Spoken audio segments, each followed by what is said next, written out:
I'm now joined by elder law attorney Carol Renner. She's based out of Hallettsville, here to talk to us about detecting scams. Welcome, Carol. You're welcome. Thank you. Thank you for having me. Well, it's great to have you. So talk to us about detecting scams. You've shared that a lot of these scams often will target the elderly. Who are your clientele? Yes, exactly. So I've come to realize there's basically two types of exploitation that goes on.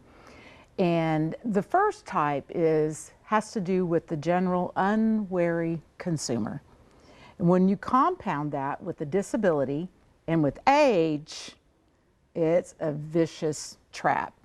So it's something we all fall into, where we click on something or we bought a subscription that we don't realize that we have. Right. And 3 months later, we find out we paid for HBO Prime or, something like that, for example.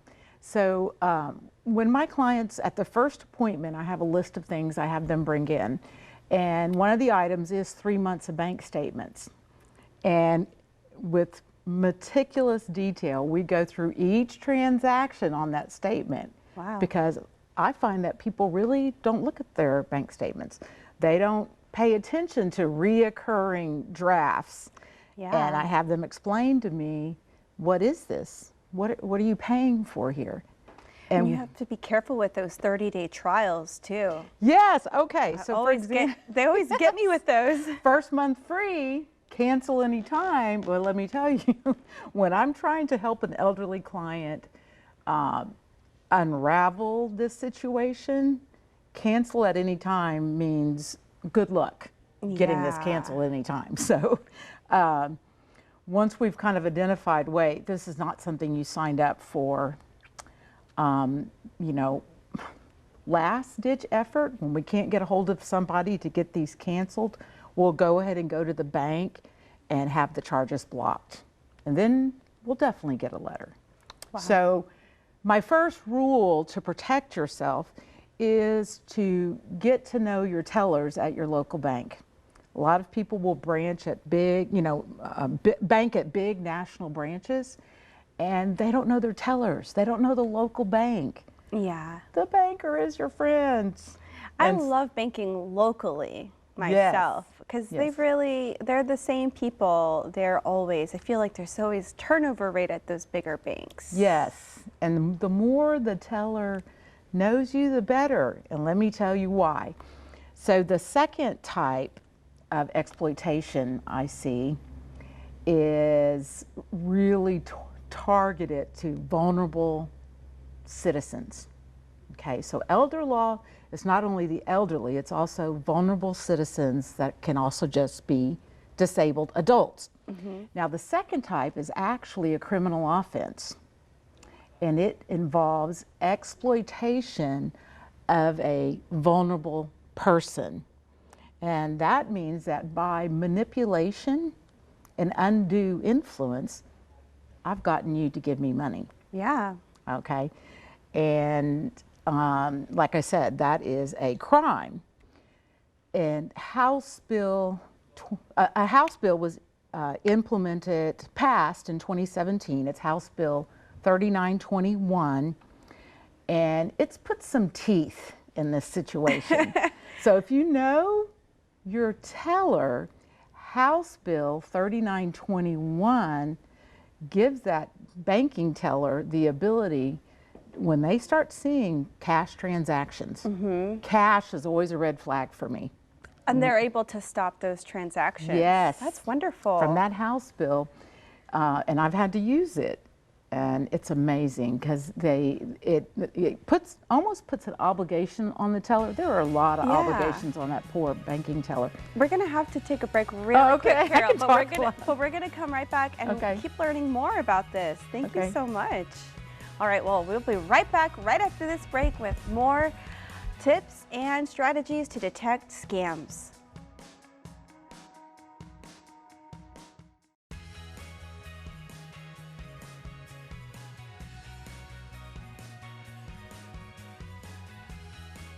And now it's time for our viewer poll review. Earlier this month, we asked you, would you like to see Trump and Haley debate? 53% of you said yes, and 47% of you said no. We also asked what factors have prevented you from donating blood. 1% said lack of awareness, 7% said fear of discomfort, 13% said time constraints, and 79% said health restrictions. Thank you for taking part in our viewer polls. And now we welcome back Ms. Carol Renner. She's here to talk to us about detecting fraud. Now, Carol, you were talking about the House bill that passed in 2017, helping people detect fraud on their bank accounts with help from their tellers. But now I want to ask you, what about these door-to-door salesmen? What are some, or salespersons, what are some ways of identifying if they're really being predatory? Okay, well, finding a good financial planner will always offer you options, okay? The laws that regulate their licensing requires them to, number one, not say, hey, this is a guaranteed product, okay? There's no guarantees in the financial world. So a good financial planner is always going to offer you options and explain to you the pros and cons of each. So the first warning sign is going to be, I am pushing this one product and I guarantee the return. So a red flag is a guarantee.